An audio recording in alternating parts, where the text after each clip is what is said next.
Đặt cho mèo mèo cho ấy. Ngồi trong nàng. Ngồi trong nè. Đặt cho ấy. Đặt trong nàng. Đặt trong nàng. Đặt đúng. Đặt chào chào. Chào chào. Đặt đâm phòng.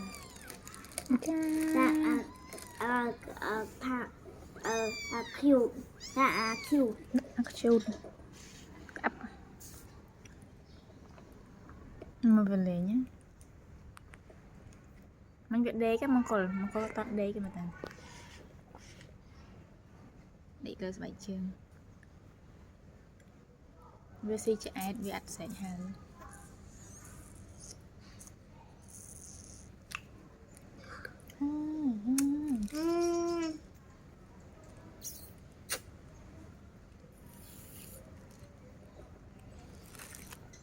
Emily as a kid that cream. That cream chợ. Emily kia. Ý linh một chút